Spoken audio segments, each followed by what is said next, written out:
Hi, welcome back to another Movement of the Day post. Today's mod is all about the hip hinge. So much about the hip hinge.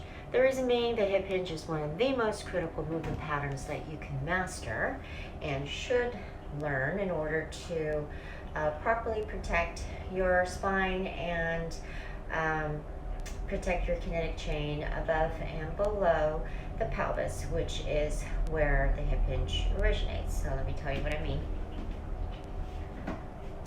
Center of gravity is your pelvis, even though, yes, it is your core, your glutes, your big thigh muscles that are the powerhouses of strength.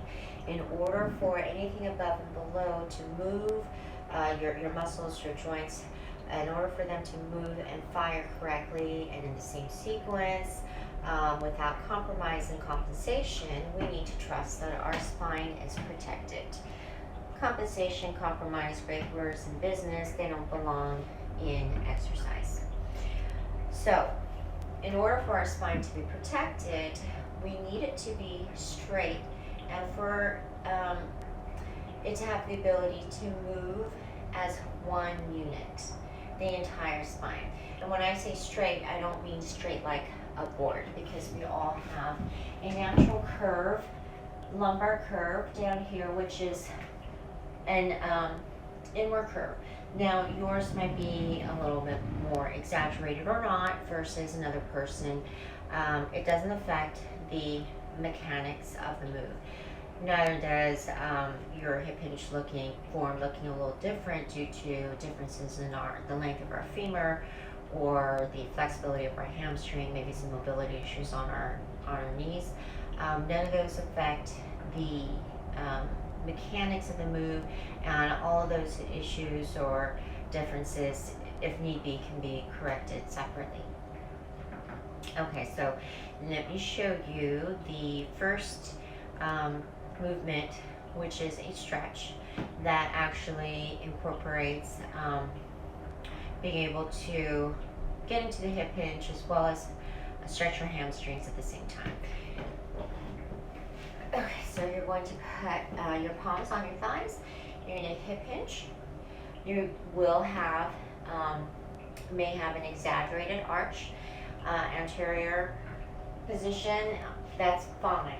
Okay, what you're doing is just going down enough to feel a nice stretch in your hamstrings, and to reverse that, come back up. This is not a static flexibility drill. This is to loosen your hamstring and to get some hip hinge movement in after you've been in one position for a long time. So again, push your hips back, slide your hands down until you feel a stretch.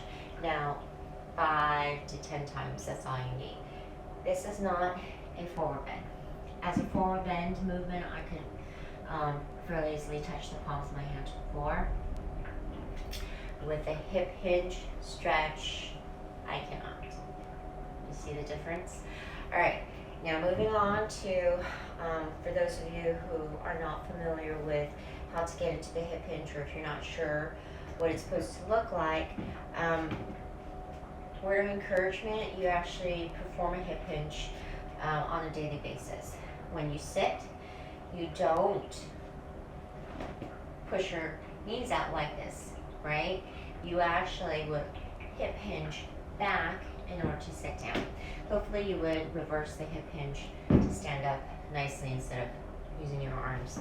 But in order for us to have a drill, we're going to use 2 cues. Our hands, and we're going to actually palpate.